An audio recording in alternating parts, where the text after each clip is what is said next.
La nationalité française devrait pouvoir se mériter. Il faudrait que les gens arrêtent de gagner la nationalité française comme si c'était dans une foire où on gagne un nounours ou des caramels. Non, ça suffit. Assa Traoré, pour moi, c'est un parasite, je suis obligée de le dire ainsi, qui se sert du décès de son frère pour se faire de l'argent et pour se faire une certaine autorité. Assa Traoré n'est pas la personne qui peut nous prêcher du racisme en France alors qu'elle a une famille de frères qui ont tous un casier judiciaire de criminels professionnels. Déjà, elle ne parle pas mon nom parce qu'Assa Traoré n'est prophète que pour elle et sa famille et pour ceux qui veulent qu'elle soit prophète voilà, de leur communauté, elle ne parle pas en mon nom. Je fais partie de la communauté française. Les Français m'ont aimé, les Français m'ont accueilli, les Français m'ont soutenu et ils continuent de le faire. Surtout au niveau des mœurs, il y a beaucoup de micro-communautés qui essaient d'imposer leurs mœurs, leur culture. Et ça commence à devenir problématique. Et donc, les Français, effectivement, se sentent menacés. Et pardon, mais comment vous voulez que certains ne croient pas au grand remplacement quand ils sortent du métro pour aller visiter la Tour Eiffel, ils sortent du métro, c'est un Sénégalais qui leur vend la miniature de la Tour Eiffel fabriquée en Chine. Ça, c'est le grand remplacement. Je ne comprends pas pourquoi on l'appelle français. Ce monsieur n'est pas français.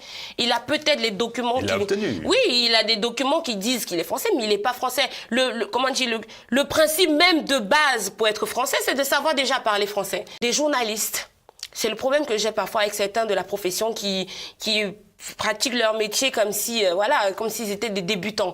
Donc, ils ont voulu opposer à Éric Zemmour, non pas un argument de choix, mais un argument fondé et basé uniquement sur le pathos. C'est-à-dire qu'on a voulu faire dire à Éric Zemmour que, voilà, lui, il est noir, il est français, est-ce que vous allez le rémigrer chez lui? Bien sûr, Éric Zemmour, il est candidat à la présidentielle maintenant. Il ne peut pas se permettre de dire n'importe quoi, et sinon, voilà, les journalistes vont monter tout en épingle, et ça va donner quelque chose de vraiment, voilà, pendant 2 semaines, on va plus respirer. Mais moi, j'aurais dit qu'il faut rémigrer ce mec. Je suis désolée, je ne suis pas dure que de le dire. Voilà quelqu'un, 7 ans après avoir reçu la nationalité française, il n'est pas capable d'aligner une phrase sujet, verbe, complément. Je rappelle quand même que la base pour être français, c'est quand même de parler français. C'est quand même aberrant qu'il ne sache pas parler français. Il a été aidé par Paul Laroutourou. Mais c'est ça qui est inquiétant, qu'il soit aidé 7 ans après et il n'arrive même pas à parler français. Ça veut dire que son quotidien n'est pas en France. Ça veut dire que voilà quand même un mec qui a la nationalité française, même les voisins, ça veut dire qu'il n'habite même pas dans un endroit où il pourra apprendre le français. C'est ce que ça veut dire. Et que tous ses amis, là où il habite, sa famille, son entourage n'est clairement pas français. Quand moi je vois un noir comme ça, je suis désolée de le dire, qui n'a pas la nationalité française et que finalement, par un concours de circonstances, on lui donne la nationalité et qu'il ne met même pas cette nationalité en valeur, moi, il me fait honte. Pour le coup, c'est lui qui a la honte de l'Afrique. C'est-à-dire qu'on lui a donné la parole, on l'a mis dans les médias, il avait en face de lui Éric Zemmour. Moi, je m'attendais à ce qu'il prêche par un exemple, qu'il prêche par sa vie, qu'il explique à Éric Zemmour, voilà pourquoi, je sais pas moi, il est musulman et que même s'il est musulman, il reste français et qu'il adore la France. Moi, je m'attendais à voir quelqu'un comme ça. Mais on a eu un clown qui n'était même pas capable d'aligner sujet, verbe, complément. C'est inquiétant. Quand je suis venue en France, c'était pas pour rencontrer des communautés africaines. C'est pas que j'ai quelque chose contre les Africains, très très loin de là.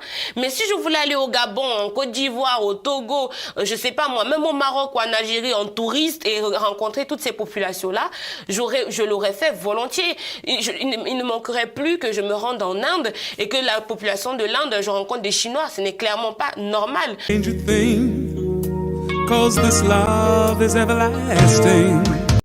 J'estime que la France mérite d'être aimée. Et ça, quand je le dis, c'est avec toute la conviction du monde.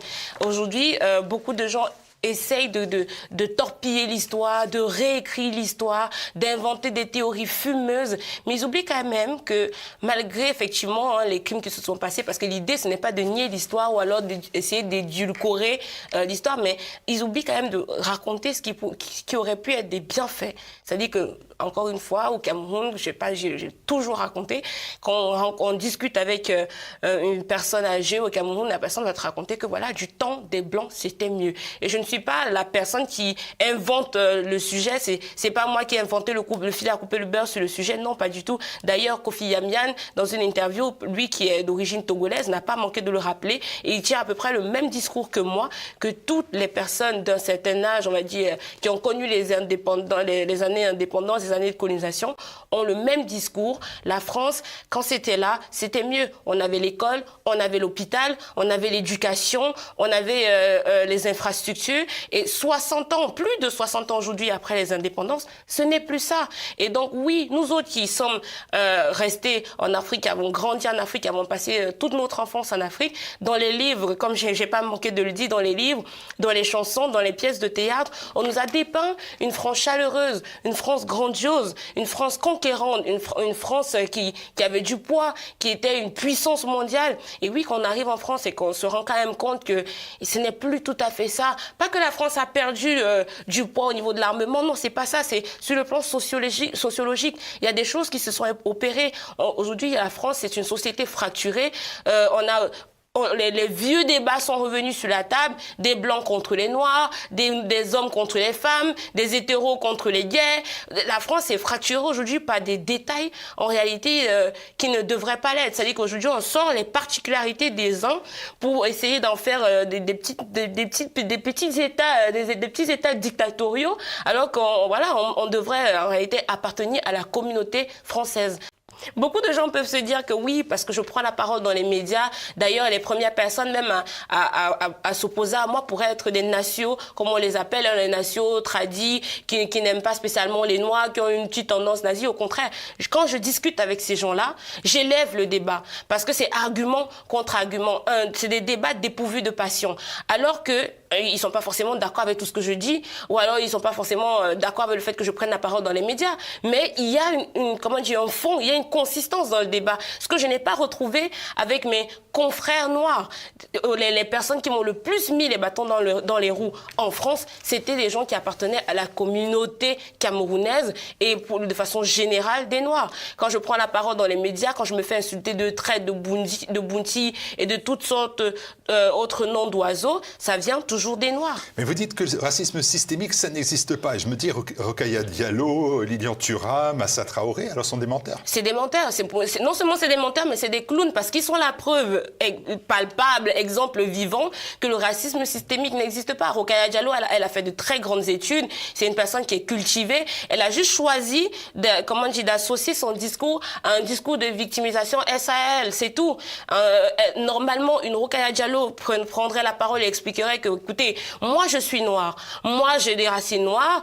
Je vis en France. Je vis très bien, plus que des Français qui touchent quoi, 1 200 € par mois. J'ai une place importante dans les médias. Je fais l'aller-retour entre la France et les États-Unis parce que voilà, mon avis compte. Écoutez, faites comme moi, faites les mêmes études comme moi et n'abandonnez jamais et vous serez comme moi. Si Rokhaya Diallo tenait ce genre de discours, je l'écouterais. C'est pareil pour Lilian Thuram. Lilian Thuram a été un footballeur apprécié dans la France. Mais aujourd'hui, c'est le mec qui va dire « Oh voilà, je suis noir, j'ai été une pauvre victime parce que je suis homme noir, on m'a jamais aimé, on m'a jamais apprécié. » Mais c'est complètement faux. Lilian Thuram est la preuve qu'il vient d'une discipline en France où, quand on dit l'équipe africaine de France, on parle de quoi? De l'équipe de France. On parle de plus de la moitié des joueurs de l'équipe de France sont noirs. Donc il est très très mal placé pour venir dire qu'en France, les blancs n'aiment pas les noirs. C'est complètement paradoxal. Assa Traoré, pour moi, c'est encore pire. Parce que autant Rokhaya Diallo, c'est une intellectuelle, Assa Traoré, pour moi, c'est un parasite, je suis obligée de le dire ainsi, qui se sert du décès de son frère pour se faire de l'argent et pour se faire une certaine autorité. Je pense que la justice qu'elle cherche à réclamer depuis belle lurette aujourd'hui concernant le décès de son frère, je pense qu'aujourd'hui, elle ne recherche pas la justice telle que nous, on la connaît, mais elle veut une justice qui sert ses intérêts à elle. Je pense même d'ailleurs qu'elle ne recherche même plus la justice. Elle cherche à faire parler d'elle parce qu'aujourd'hui, qui la contacte? Les Louboutin, les Stella McCartney pour faire des vêtements à 500 €. Combien de Noirs dans le 93 pourraient, en tout cas, qui ne travaillent pas, qui vivent soi-disant mal en France parce que le racisme systémique les empêche d'évoluer? Combien peuvent se permettre d'acheter des t-shirts de Stella McCartney à 499 €? Donc voilà, moi, encore une fois, c'est des discours comme ça qui ne sont pas cohérents, des discours qui cadrent avec la victimisation. Assa Traoré n'est pas la personne qui peut nous prêcher du racisme en France alors qu'elle a une famille de frères qui ont tous un casier judiciaire de criminels professionnels. Est-ce qu'il y a une seule personne enfin en France qui peut être noire et qui peut nous dire que voilà, j'ai fait de grandes études, j'ai fait ça, et ça y est, on ne m'aime pas? Je veux absolument quelqu'un qui prêche pas l'exemple, j'en ai besoin. Qu'est-ce que vous en pensez?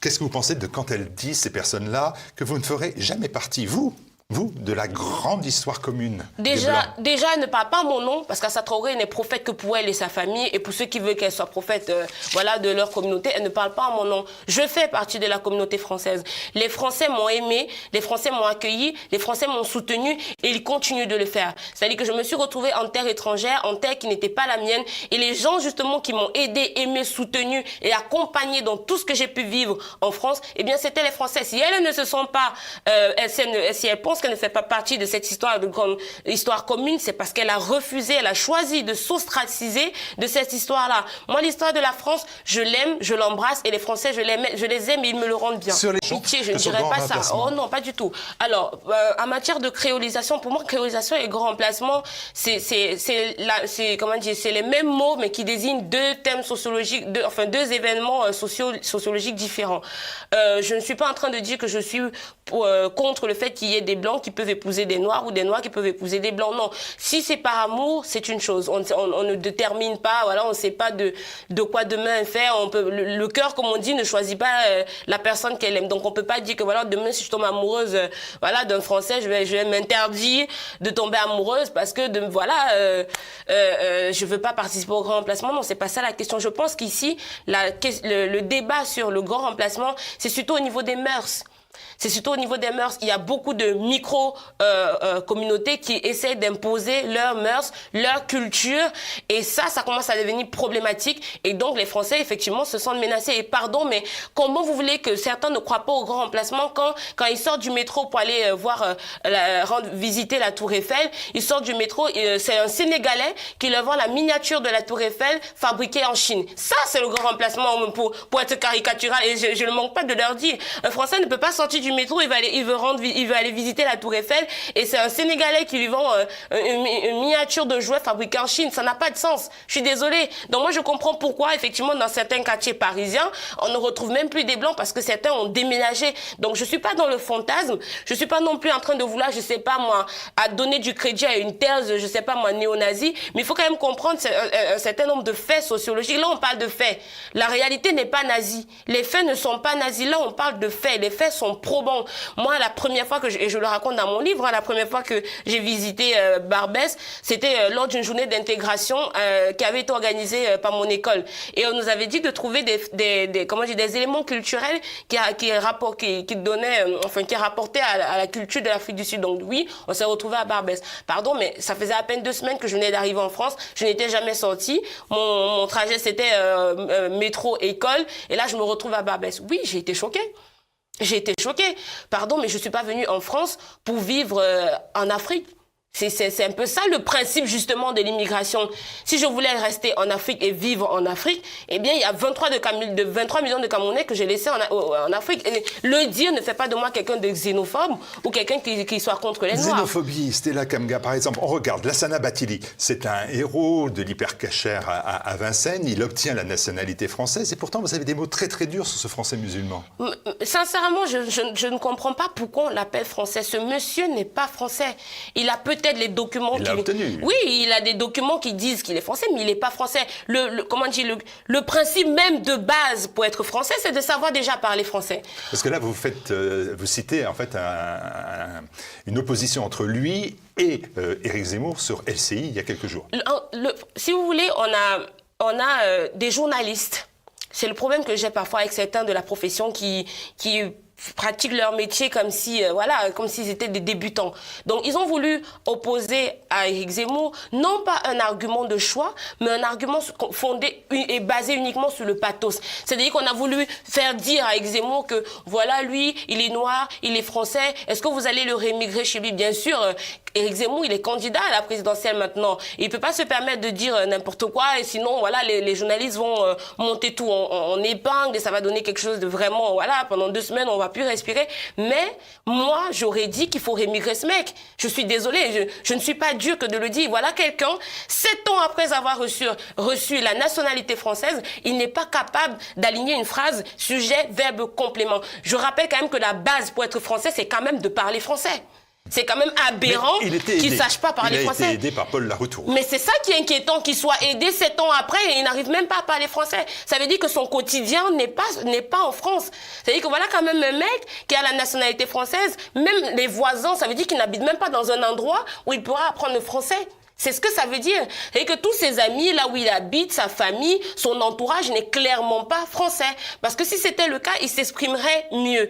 Donc 7 ans après avoir reçu la nationalité, il ne parle pas français et on l'utilise, parce que c'est ce qu'ils ont fait hier, on l'utilise pour dire que oui, voilà, pauvres Français musulmans, Zemmour, si vous êtes... Oh, Zemmour et les Français et les musulmans, attention, l'immigration. Et donc sujet un peu délicat, donc on essaie d'attirer, de prêcher par l'argument au pathos, en mode il faut avoir de la pitié. Non, si tu dis qu'il faut tu le remigres chez lui, eh bien, c'est un peu pathétique. Voilà, l'argument de la larme à l'œil. Non, ça ne marche pas. Au bout d'un moment, il faut pouvoir être exigeant avec ces gens-là. La nationalité française devrait pouvoir se mériter. Il faudrait que les gens arrêtent de gagner la nationalité française comme si c'était dans une foire où on gagne un nounours ou des caramels. Non, ça suffit. Il faudrait donner la valeur. Quand moi je vois un noir comme ça, je suis désolée de le dire, hein, qui n'a pas la nationalité française et que finalement, par un concours de circonstances, on lui donne la nationalité et qu'il ne met même pas cette nationalité en valeur, moi, il me fait honte.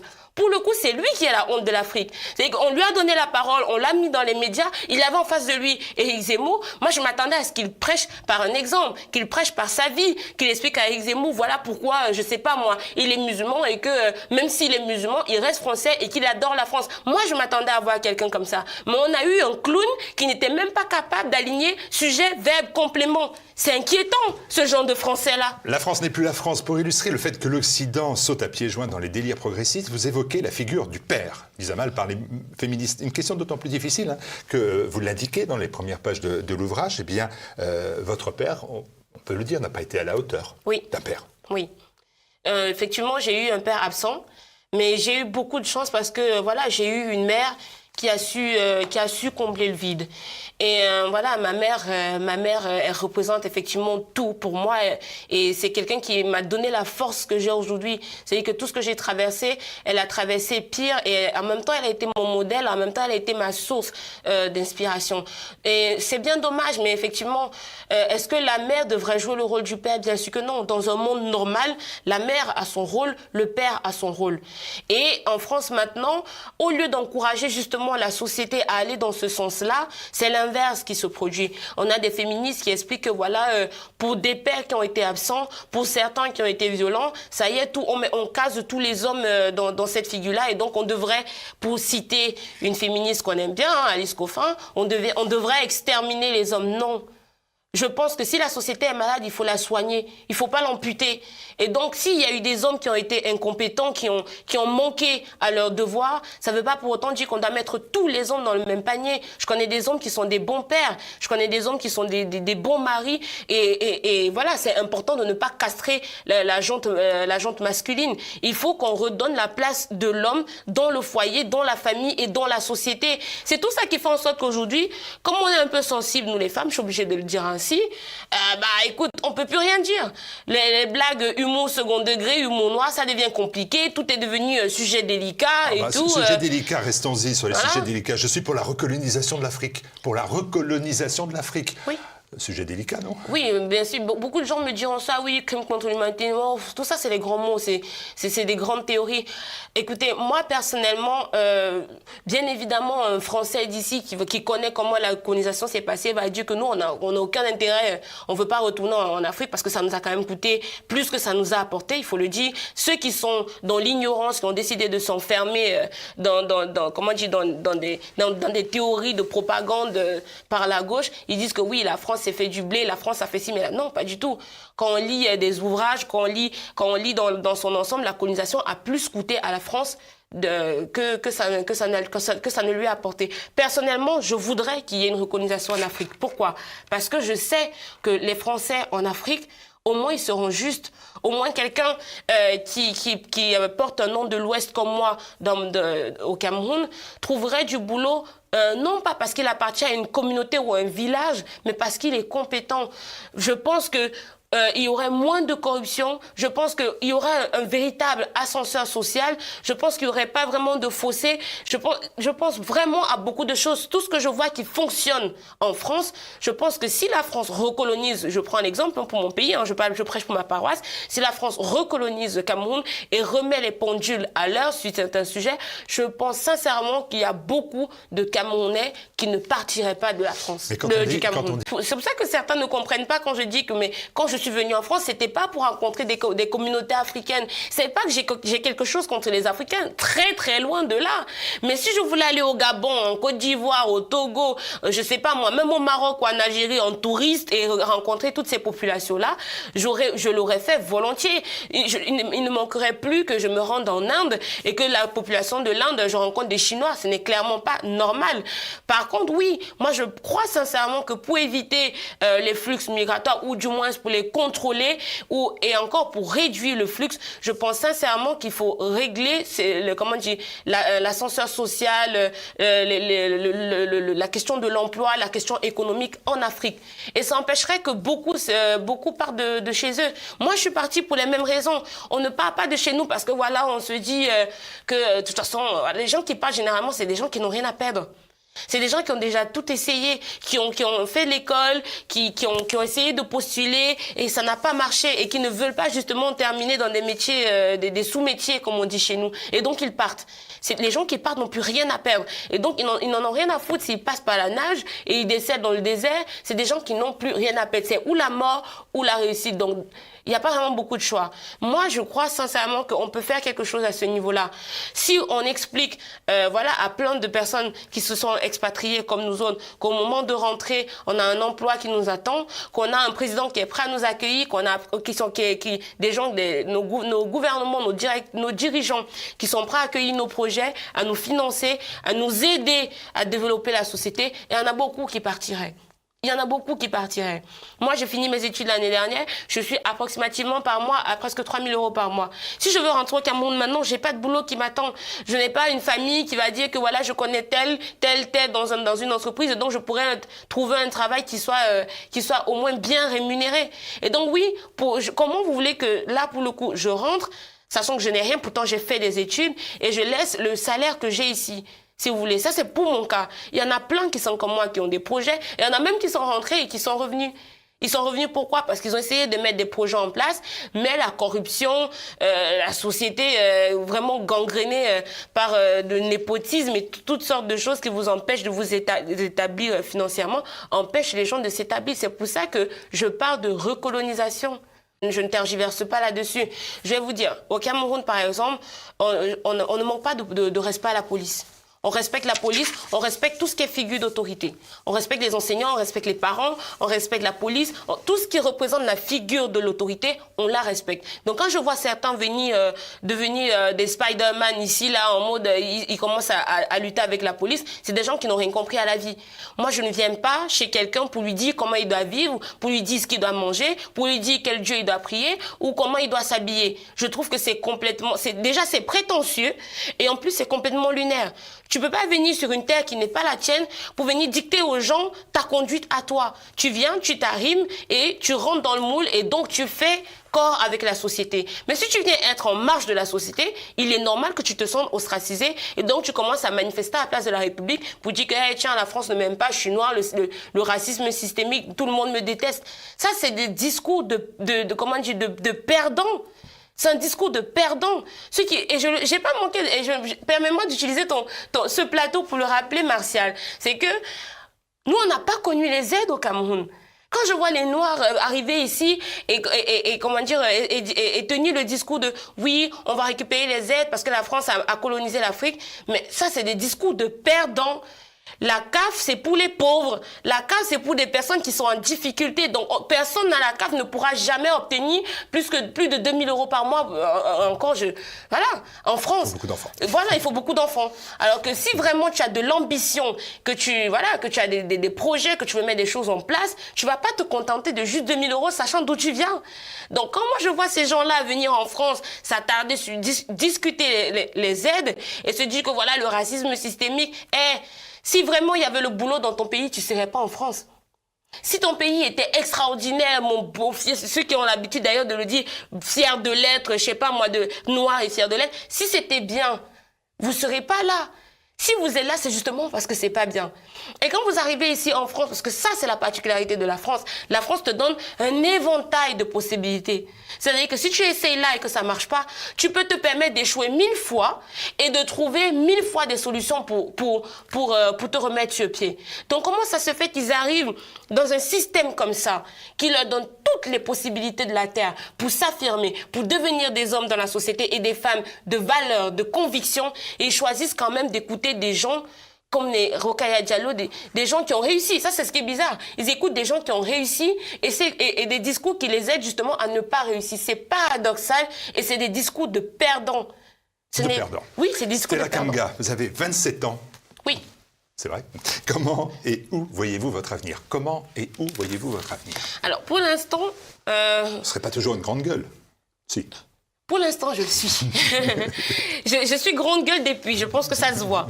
Ça n'a rien à voir avec le format de l'émission, c'est que je suis vraiment une grande gueule. Je suis quelqu'un... si vous voulez, quand je partais du Cameroun, j'avais beaucoup de rage en moi. C'est-à-dire une revanche qu'il fallait que je prenne sur la vie. Déjà depuis mon socle familial, le fait que j'ai d'ailleurs milité en politique pour le Cameroun parce que je voulais que les choses changent. Il y a beaucoup de choses que je comprenais pas. Donc quand on est jeune, avec le sang qui bout, on a envie de faire les choses bien. Donc oui, j'avais une revanche à prendre sur la vie. Je me suis dit après, tout ce qui compte, c'est de réussir dans la vie, c'est de trouver un bon travail, c'est de fonder une famille. C'est ce que je voulais. Mais depuis que justement depuis que je relâche ma parole dans les médias, depuis que j'ai écrit ce livre avec François, ça a été un peu comme une séance de thérapie pour moi, où j'ai pu effectivement ouvrir mon cœur et me confier et me dire voilà ce que j'ai dit, voilà ce que je pense.